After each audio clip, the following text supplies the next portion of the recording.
Good morning. In this lecture, I want to discuss about insulators. Okay, in my previous lecture, I was discussing about the overhead lines, and for that, when we are talking about overhead line, first we have talked about the line supports there in our previous lecture. Okay, the line supports and the conductors of the So, in that we have discussed how we are receiving the power from the receiving end by the help of conductor, and we are making the transmission and distribution line for that, and by the help of conductor we are bringing the power from the receiving end to the from the receiving end to the sending end, where we are consuming the electrical energy. So by the help of conductors we are able to do the make the transmission and distribution of the electrical power. Okay, but when we are talking about the conductors, because the conductors are bringing are taking the power. Okay, but the conductors need supports when we have to talk about the overhead line. So in our previous lecture we have covered the line supports, whether we are talking about the transmission line or distribution line. Based upon the line and different type of supports are needed. So we have talked about briefly about the line supports in our previous lecture. So in this lecture I want to discuss about the insulator. Why we should talk about insulator? Because we know that when we are making the overhead line conductors should be supported on the poles or towers in a such way that the current from the conductor should not be flow through the line support. Okay, if we are talking about that, here the current should not be flow through the line supports. Means if the current will if the line support and conductor will be in a direct contact, what will happen? The current.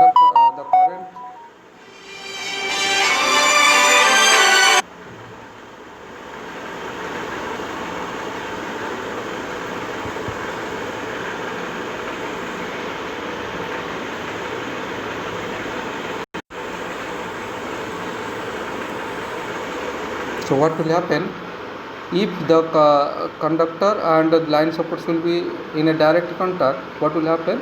The current will flow through the line support to the earth surface. Okay, so for that line conductors must be properly insulated from the support, and this is achieved by securing the line conductors to supports with the help of insulators.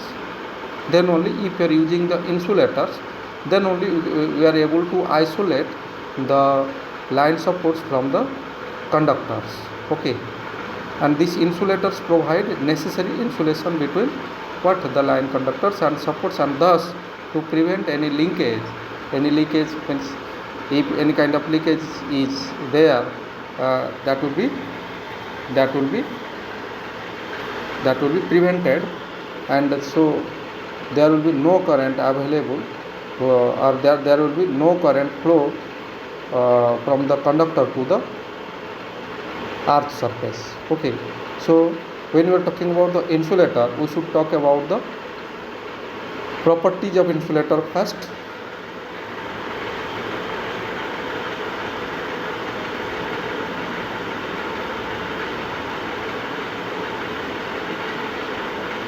So our first property of insulator is the insulator. Obviously, insulator should offer mechanical strength by which it can withstand the conductor load, because within the line support and the conductor, insulator will be installed.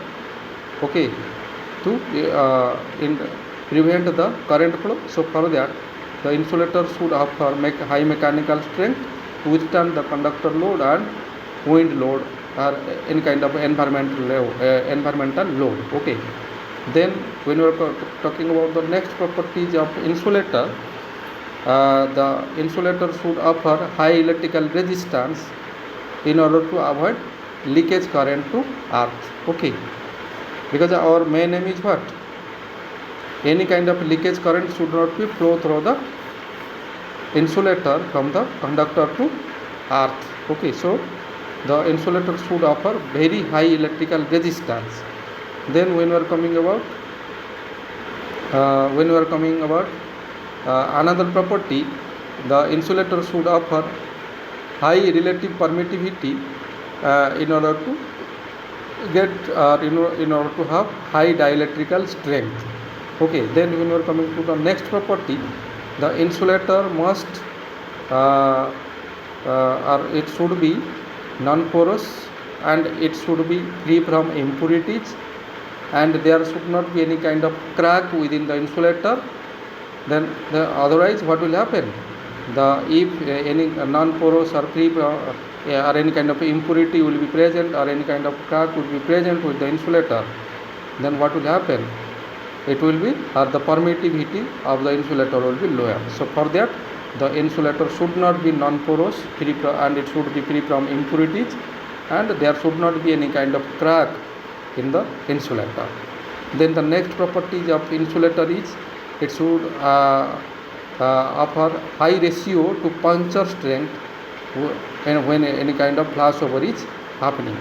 Okay, so now we have to talk about the kind of material you are using when you are making the insulator. So the insulator commonly used or overhead lines are made of porcelain or glass or steatite or any kind of special composition materials which are used,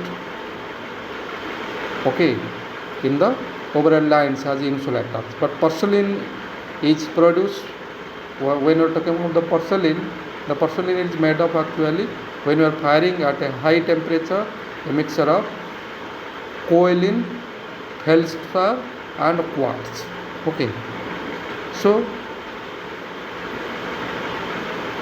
thermally the porcelain is more stronger mechanically in comparison to glass, which gives less trouble from leakage and is less affected by change of temperature, but it is mechanically strength in comparison to glass.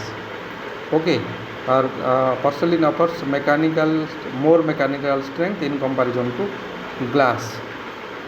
Okay, now when you are talking about the details of insulator, we should talk about the types of insulator. So there are several types of insulators commonly used.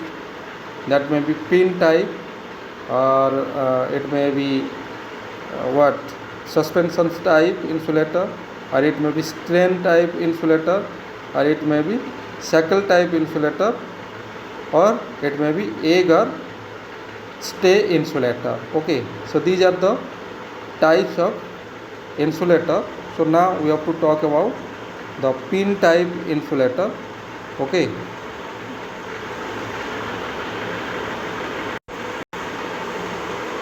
so here I want to discuss about pin type insulator. Okay, see the diagram shown in the figure. Okay, so these are the pin type insulators diagram. Okay, I think you have seen these things in the distribution network normally. Okay, so as per the name of pin type, the pin type insulator is secured to the cross arm on the pole. Okay, and there is a groove on the upper end. See the diagram here. See this diagram.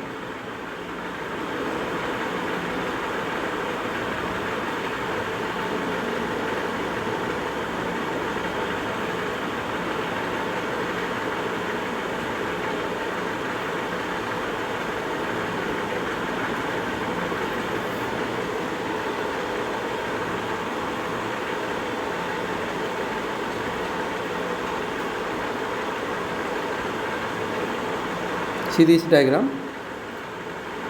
Okay, here I have shown the details are the I have shown the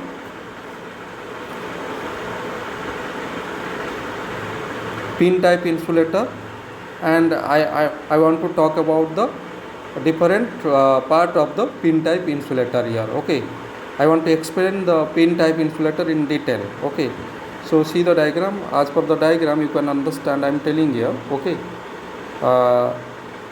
so this pin type insulator is normally present in the cross arm of the pole, and there is a groove. Okay, see the diagram you can understand where is the groove of. Okay, so there is a groove on the upper end of the insulator for housing the conductor. So okay, at the the groove is present to place the conductor there. Okay, then the conductor pass through this groove and is bound by the annealed wire of the same material. Okay, and the pin type insulators normally used for transmission and distribution of electric power, and the voltage may be up to 33 kV. Though we can use the pin type insulator in transmission and distribution, okay, but the voltage limit or maximum voltage permissive voltage for the pin type insulator is 33 kV. Okay, beyond this operating voltage of 33 kV, the pin type insulators become so too bulky, and hence it is uneconomical when we are talking about the voltage which is higher in comparison to 33 kV.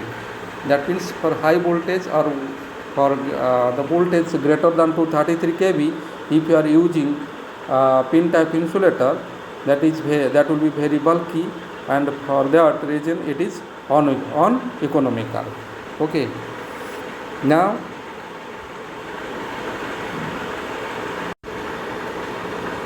normally a pin type insulator is used to transmit or distribute the voltage up to 11 kV.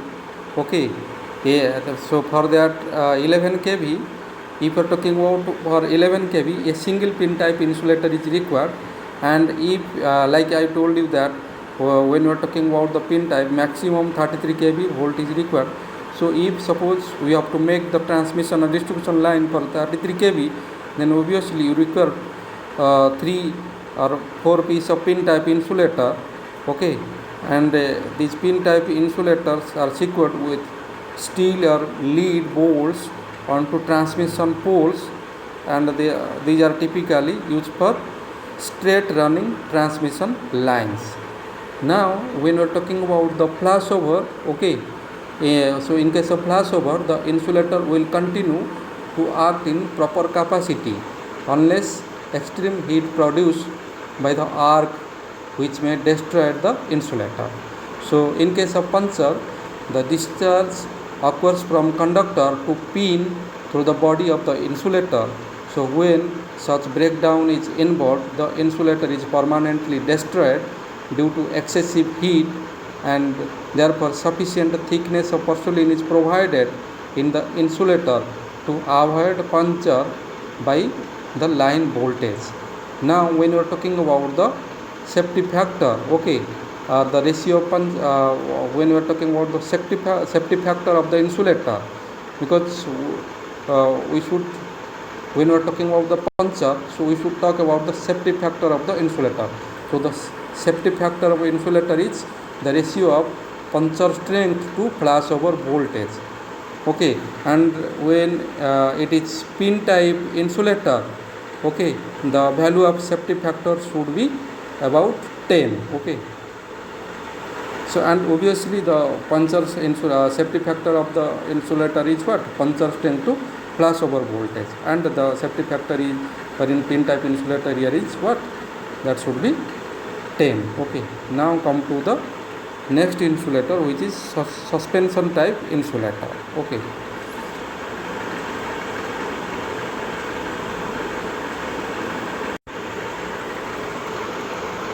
now here we are talking about the next insulator, that is our next kind of insulator, that is suspension type insulator.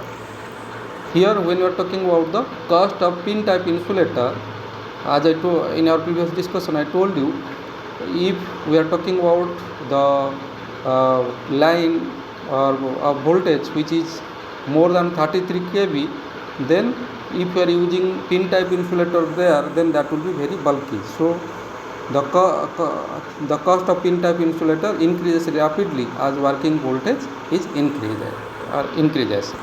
Therefore, the pin type insulator is not economical. I told you that if beyond 33 kV we have to make the transmission or distribution line, the pin type insulator are not economical. So for high voltage which is greater than 33 kV, it is normally it is the practice to use suspension type insulators.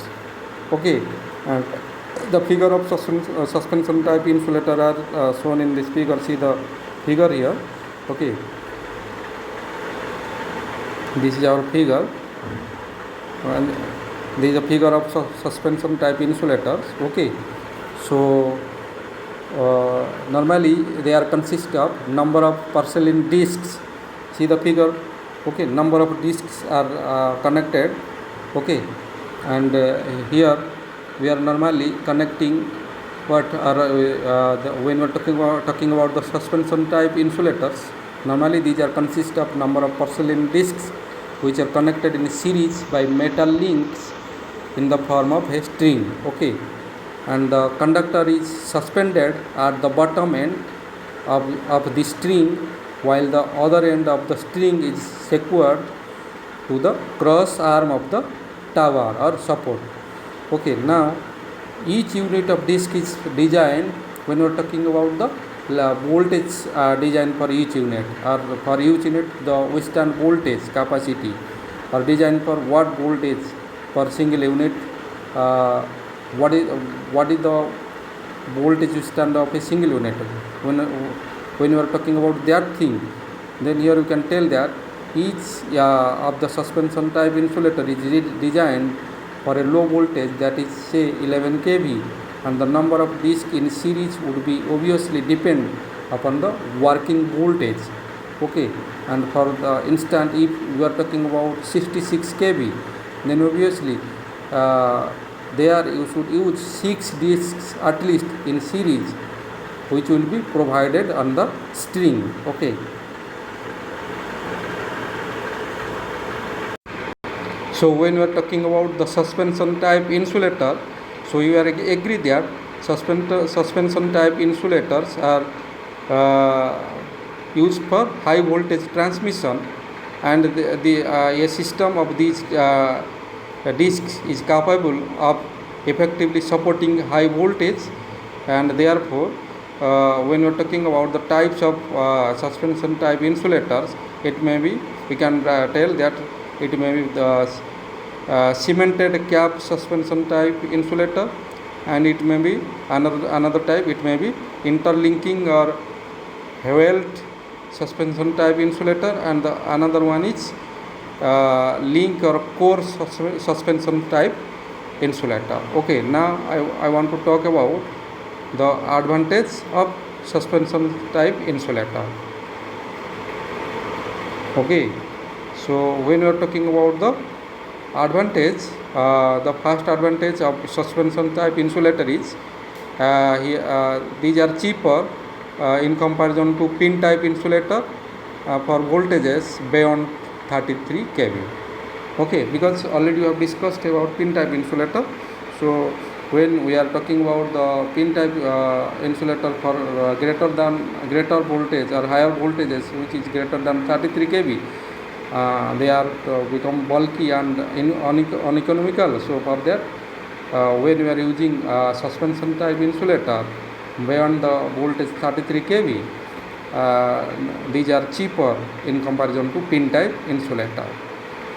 And each unit of disc of suspension type insulator is designed for a low voltage, that is for 11 kV. This is our second advantage.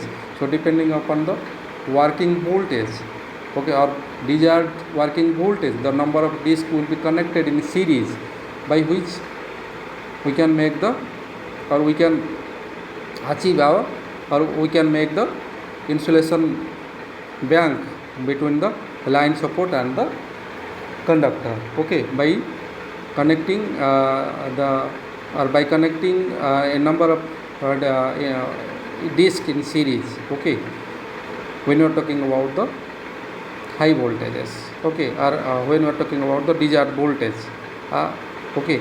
Then the next advantage is a disc, if any disc is damaged, okay, then what will happen? The whole string does not become useless, because suppose I am talking about 66 kV. Obviously, in the 66 kV, at least 6 insulators will be there in series. But if one disc will be damaged, that does not mean that all the 6 insulators are damaged there. Okay, so when we are talking about the string, okay, of the suspension type insulators, if one disc is damaged, okay, that does not mean that the whole string is damaged. So here we can replace the damaged disc and by another disc type insulator, and we are able to achieve the what? We are able to achieve the insulation target there, okay. That means if suppose we are talking about 66 kV and there we are using 6 discs, okay, at least, and each disc is carrying what, or each disc is capable for 11 kV. If one disc is damaged, then we have to replace only one disc and the remaining 5 discs will be as it is in the bank. So our next advantage is what? The suspension type or the arrangement provides greater flexibility to the line, and the connection at the cross arm is such that the insulator string is free to swing in any direction, and it can take up the position where mechanical stress are minimum, okay. Now the next advantage is in case of increased demand on the transmission line, okay, we can or more satisfactory to supply the greater demand by raising the line voltage. Suppose that means suppose you are trying to increase the line voltage to provide another set of conductors, then the additional insulators are required for the raised voltage, which can be easily obtained by the suspension arrangement by adding the desired number of discs, okay. So this is a very easy accessible, that means, because when the supply voltage demand will be rise, or when the demand will be rise, suppose we are increasing the voltage, so just by adding the number of discs depends upon the required voltage, because as we know that for single disc the voltage capacity is what, 11 kV. So and the insulating voltage capacity is what, 11 kV for a single unit or single disc. So if we are increasing the voltage, so according to our calculation we can add the number of